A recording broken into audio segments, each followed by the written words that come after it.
greater diversity in this country and globalization across the world. We need a special type of leaders, not just for our community, but also for this country and for humankind. And those are the bridge builders. We can build bridges among the different sectors or segments in our own community, across the different age groups in our community, between our community and other communities and mainstream society, right? And those are the strengths that this country will need, that this community will need, that this society will need, that humankind will need go into the future.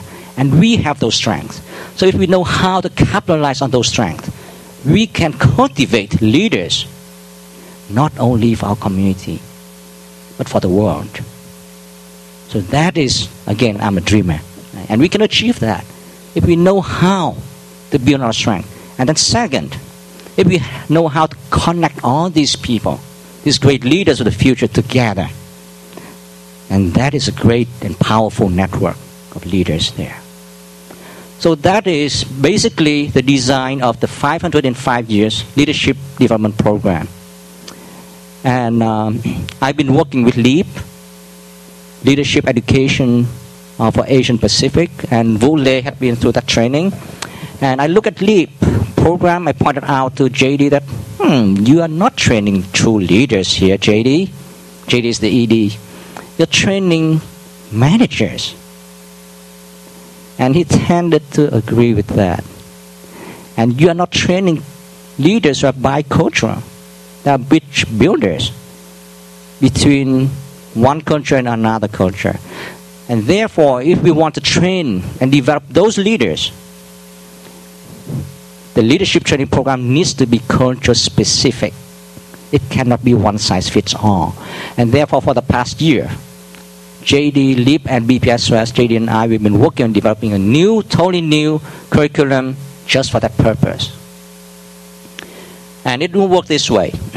It will take a full year for development to train and develop the skills and competencies. But not only that, also the concepts and the principles, the mindset of that type of new leaders. And we'll start out with 3 days of seminars, rather than be training on concepts and principles. And then the participants will come together into teams, working on specific projects in the community for the full year. And every month, there will be another seminar on concepts, principles, competencies, and skills, all at the same time. And each team will have a coach, a professional coach, to coach that team on how to implement the project. And by 6 months after the start of the program, the team will come together face-to-face again to share lessons learned, best practices, and also pick up a few more concepts and principles of leadership. And then they go back and continue working on the project, but this time they don't have a coach. They do peer coaching, because now they should be at the stage where they can learn on their own. And then graduate. So in 5 years, we hope that across the country there will be 500 leaders like that. And what happened after 5 years? Does it end? No. These 500 leaders will carry on the torch and continue the work, because we now have 500 leaders to do that. So that is the program I'm pitching, and we plan to roll it out. In 6 months, we have pilot tested that program in the Gulf Coast. That is Alabama, Mississippi, and New Orleans. Thank you. Kính thưa quý vị, vừa rồi là những lời chia sẻ từng cái cá nhân của mỗi một người mà đang ngồi ở đây trước mặt các quý vị, rằng là vì những cái đoàn thể, những cái hội đoàn mà những lãnh đạo, những người riêng ở đây làm, và họ chia sẻ những cái khó khăn cũng như những cái mà để làm sao tạo cho chúng ta được một giấc mơ, và khuyến khích chúng ta hãy nên thực hiện cái giấc mơ của mình và hãy đứng ra để gánh vác những cái công việc mà cộng đồng đang chờ đợi chúng ta, cũng như là bất cứ một cái tổ chức nào mà chúng ta cho rằng chúng ta cần phải đứng lên để vận động tất cả mọi người làm. Thì chúng tôi hy vọng rằng với những lời chia sẻ vừa rồi để giúp chúng ta có những cái khái niệm làm sao để for uplifting the entire society, and we are responsible for doing that for our own community, and that will benefit the entire society. That will be our best contribution to America. But I want to wanted to make a comment and wanted to address Antao's question over there about the youth reaching out.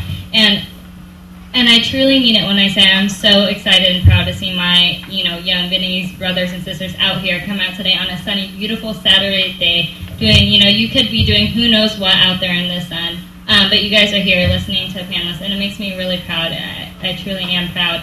And I know it's hard reaching out to elders. Trust me, I know. We not only have a generational gap, but we have a culture gap. And it's so hard to talk to elders within my own family. It's hard for me to talk to my own mother because sometimes it's like she doesn't understand. I mean, she won't understand me. Why make the effort?